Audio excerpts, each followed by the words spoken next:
with the Trump campaign, communicated with the Russian government in the course of this campaign, what will you do? Senator Franken, I'm not aware of any of those activities. I have been called a surrogate at a time or two in that campaign, and I did not have communications with the Russians, and I'm unable to comment on it. Liar. That was the now infamous Q&A between Minnesota Senator Al Franken and Attorney General Jeff Sessions that led Sessions to recuse himself from the Russian investigation. Maybe he can try the same thing with Jared Kushner and the rest of these guys. So let's give a warm welcome to the fabulously wonderful Senator Al Franken. And by the way, I didn't get to it, but he has this new book, which is called Al Franken, Giant of the Senate, by Al Franken. Yeah. So we know it's funny right now because of that. I'm sure people think it's serious, do they? It's funny and serious. That's what I've always done with my books. No, I mean the title. They're nutritional candy. Well, they're fun to read, but there's a lot of serious stuff in there. Right. Yeah. So yes, there is. Thank you. So it seems like every other day there's a new bombshell coming out of this administration. The latest, we were talking about it before, about Jared Kushner's involvement, conversations and back channels with Russians. What do you have to say about that? Because Lindsey Graham and this one over here, Jedediah Bila. This one over here. This one. They say that you can't prove it because it could be fake news. What do you say? Saying it could be fake news. I didn't say it is. Well, look, as you say, these are coming fast and furious, and there always seems to be something that they hadn't disclosed on the disclosure forms. Right.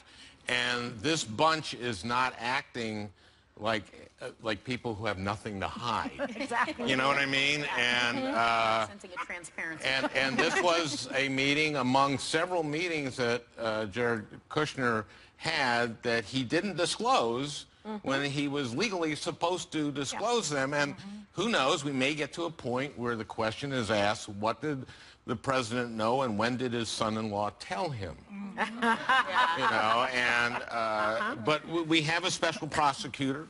Right. We have both the House and the Senate Intelligence Committees doing investigations, so we have to see where the facts go.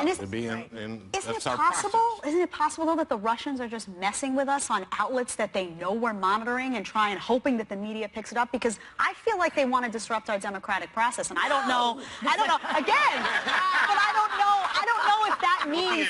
She's shocked. Again, that's twice I shocked her, but I don't know, Senator, does that mean collusion between the Trump campaign and Russia, or does that just mean maybe Russia's out to get us? Well, we know that Russia did interfere with our campaign, and they did it on the side to try against Hillary and for Trump. That we do know, and all the intelligence services have said that. And the question is, did members of the Trump team meet with the Russians and help in that enterprise? And we've seen from Flynn, we saw there Jeff Sessions. I mean, it's funny. He answered a question I didn't ask. I asked him, would you... I essentially asked him, would you recuse himself? And he pivoted to, I never met with the Russians. And a lot of people give me credit for that. And I'm going, like, you know, it's like Franken, he's playing three-dimensional chess.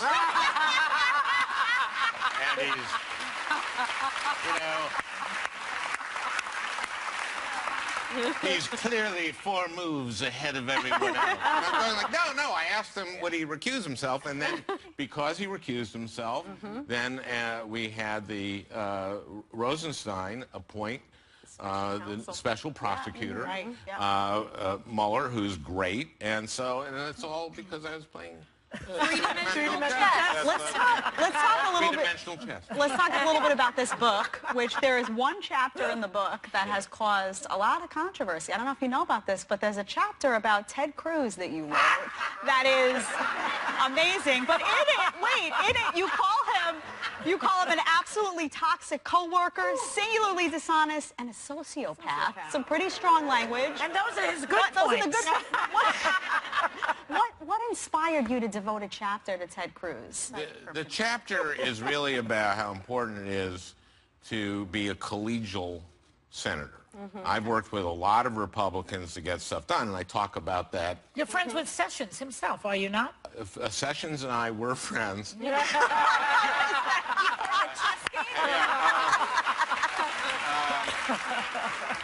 why he divulged that information to you.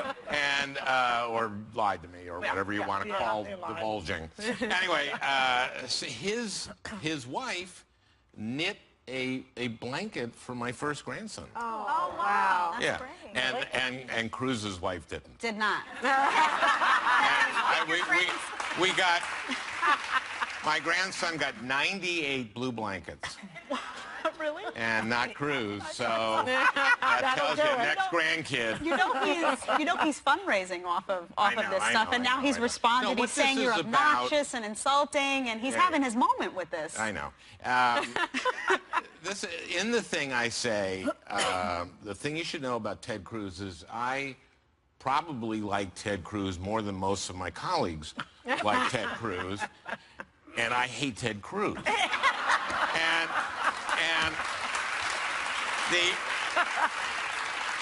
And the point is that he doesn't get anything done in the Senate. No.